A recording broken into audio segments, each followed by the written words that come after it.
साथियों नमस्कार, स्वागत है आपका टारगेट विद राहुल चैनल में। साथियों आज हम बात करेंगे उत्तर प्रदेश लेखपाल 2026 के रिजल्ट को लेकर और इसकी कट ऑफ क्या रहने वाली है, इसके बारे में हम बात करेंगे, है ना। बहुत सारे साथी जिन्होंने लेखपाल का एग्ज़ाम दिया है वो अब रिजल्ट का वेट कर रहे हैं कि कब तक इसका रिजल्ट आएगा। उनका यही क्वेश्चन है कि यूपी लेखपाल रिजल्ट कब तक आएगा और डॉक्यूमेंट वेरिफिकेशन यानी कि डीवी के लिए कट ऑफ कितनी रहेगी, जनरल, ओबीसी, ईडब्ल्यूएस, एससी और फीमेल फाइनल कट ऑफ क्या रहने वाली है, इसके बारे में भी हम डिस्कस करेंगे। देखिए साथियों, इससे पहले बता दूं मैं, यहाँ पर जो है इसमें कुल पद 7,994 पदों पर यह परीक्षा हुई थी और इसकी जो मुख्य परीक्षा है वो 21 मई को हुई और जिसकी रिवाइज्ड आंसर की भी जारी कर दी गई है 1 जुलाई को। तो अब यहाँ पर इसका रिजल्ट आना है साथियों। तो यहाँ पर जो रिजल्ट है इसका, उसके बारे में हम बात करेंगे। देखिए 21 मई में इसकी परीक्षा हुई है और 1 जुलाई में इसकी जो है रिवाइज्ड आंसर की आई है, जिसे हम फाइनल आंसर की कह सकते हैं। और संभावित रिजल्ट देखिए अगस्त के लास्ट तक कुछ साथी बता रहे थे, लेकिन अगस्त के लास्ट तक अब इसकी उम्मीद नहीं है। तो इसका जो रिजल्ट आपको देखने को मिल सकता है वो सितंबर के स्टार्टिंग में देखने को मिल सकता है। ठीक है, तो सितंबर माह में तो आपको जो है 100% इसका डीवी का रिजल्ट आपको मिल जाएगा साथियों, है ना। डीवी का रिजल्ट, तो डीवी के लिए रिजल्ट, अब डीवी में ये कम से कम 2 से 3 गुना बच्चे, मतलब 3 से 4 गुना बच्चे तो डीवी के लिए बुलाएंगे। ठीक है, तो जाहिर सी बात है कि जो फाइनल कट ऑफ है उसके हिसाब से अगर देखा जाए तो इसमें डीवी के लिए कट ऑफ थोड़ी कम जाएगी। और चौथा जो इसमें चरण होगा वो आपका डॉक्यूमेंट वेरिफिकेशन का होगा, क्योंकि इसमें कोई स्किल टेस्ट वगैरह नहीं है। ठीक है, अब इसको लेकर देखो, ये जो भर्ती है इसको लेकर बहुत सारे सवाल उठे, है ना। वीडियो भी वायरल हुई कि भाई इसमें जो है धांधली हुई है। ठीक है, तो आयोग ने इसकी जांच भी की है। ठीक है, तो अब देखते हैं कि इसकी जो कट ऑफ है, मेरे हिसाब से अगर ये बिल्कुल भर्ती निष्पक्ष होती है ना, अच्छे तरीके से होती है, तो इसकी कट ऑफ क्या रहेगी उसके बारे में हम डिस्कस करेंगे। हालांकि इससे पहले मैंने एक वीडियो बनाई थी, ठीक है, तो उसमें भी कट ऑफ का जिक्र किया था। तो बहुत सारे साथियों के कमेंट भी मेरे पास में आए थे कि जी इतनी कट ऑफ जाएगी या इससे कम जा सकती है। ठीक है, तो सभी ने अपने जो है स्कोर भी बताए थे। तो इस बार भी आपको जो है अपना स्कोर बताना है कि कितना फाइनल आंसर की से मैच करके आपका स्कोर बन रहा है। तो यहाँ पे देखिएगा साथियों, जो डॉक्यूमेंट वेरिफिकेशन है यानी कि डीवी की कट ऑफ है, तो डीवी हेतु संभावित स्कोर यानी कि आपका जो है डीवी के लिए एक्सपेक्टेड जो डीवी कट ऑफ है, मेरे हिसाब से जिसके 55 नंबर हैं, है ना, 55 नंबर हैं, 55 और 60 के बीच में है। ठीक है, तो 55 नंबर वाले जो हैं वो डीवी के लिए बुलाए जाएंगे। ठीक है, क्योंकि डीवी की कट ऑफ जो है थोड़ी कम ही जाती है, क्योंकि इसमें जो है 3 से 4 गुना बच्चे यहाँ से लेंगे। ठीक है, तो अगर 8,000 भी मोटा मोटा मान के चलते हैं तो 8 या 24 यानी कि 25-30 हज़ार बच्चे ये जो है डीवी के लिए ज़रूर बुलाएंगे। तो डीवी में अब यहाँ पे समझो आप, डीवी में चयन का अर्थ ये नहीं है कि भाई फाइनल मेरिट लिस्ट में आपने जगह बना ली या आपका फाइनल सिलेक्शन हो गया। बस डीवी में क्या है, आपका जो है डॉक्यूमेंट वेरिफिकेशन होगा। और आजकल आयोग आपको पता है कि डॉक्यूमेंट वेरिफिकेशन ऑनलाइन करा रहा है। ठीक है, तो डीवी इसकी यहाँ पे जो है ऑफलाइन के मुकाबले ऑनलाइन में थोड़ा कम ही देखने को मिलता है, कम ही बच्चे करते हैं।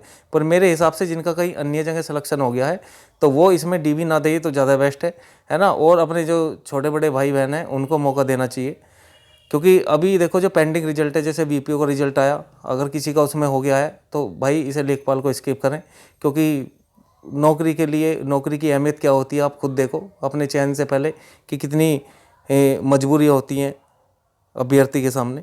ठीक है, तो आपसे बस यही गुजारिश है कि अगर आपका जो है कहीं ना कहीं चयन हो गया है तो इसके डीवी को ज़रूर से स्किप करें, है ना, फिर इसका डीवी ना कराएं, चाहे आपके नंबर कितने भी हैं।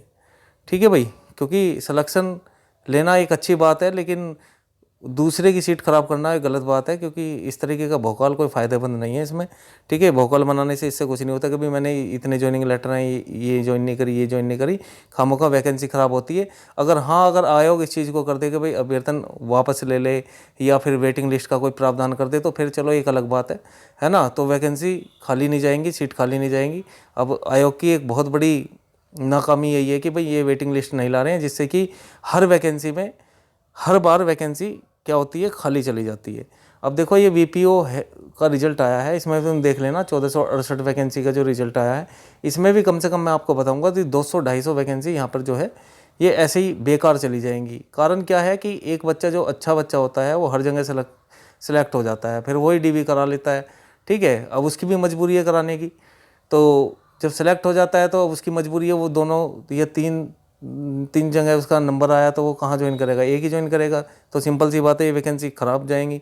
ठीक है, तो आयोग को इसमें जो है वेटिंग लिस्ट का प्रावधान कर देना चाहिए, लेकिन प्रावधान तभी होगा भाई, है ना। बहुत से वहाँ पे जाते हैं आयोग में तो आयोग कहते हैं जी हमारे हाथ में नहीं है, सरकार के हाथ में है, सरकार के सामने जाते हैं तो कि हाँ हम इस पर बात करेंगे, लेकिन कोई बातचीत हो नहीं रही है ना। जब तक लोग एकजुट नहीं होंगे तब तक इसमें मतलब कुछ नहीं हो सकता, मुझे तो लगता नहीं है कि इसमें कुछ होगा।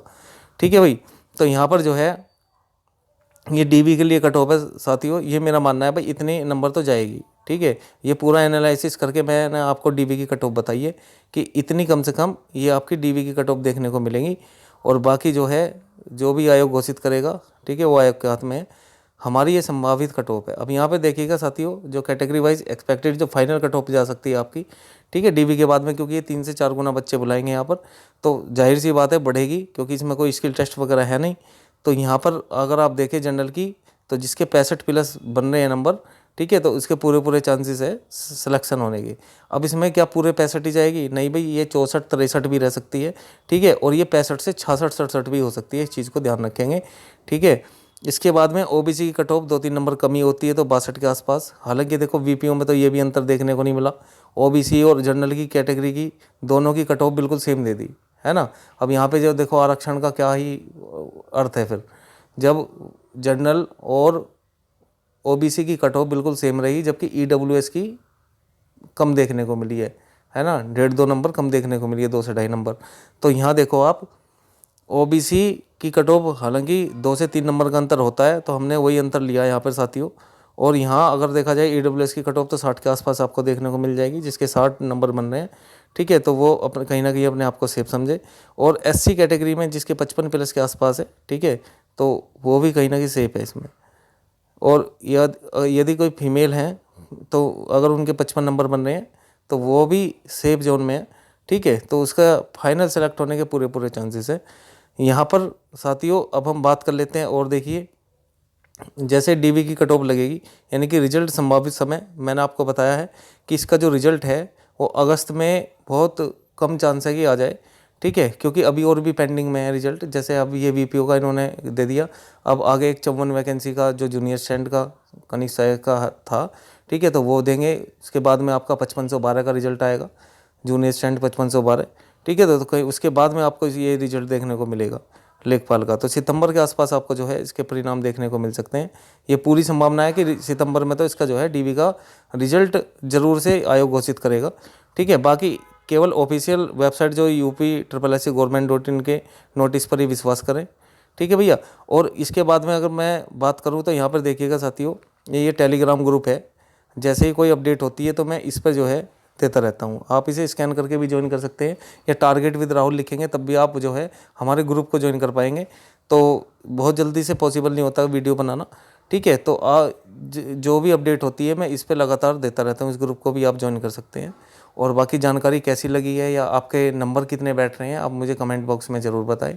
ठीक है, अपनी राय आप दे सकते हैं, कोई क्वेश्चन है तो उसका भी रिप्लाई मैं आपको दूंगा।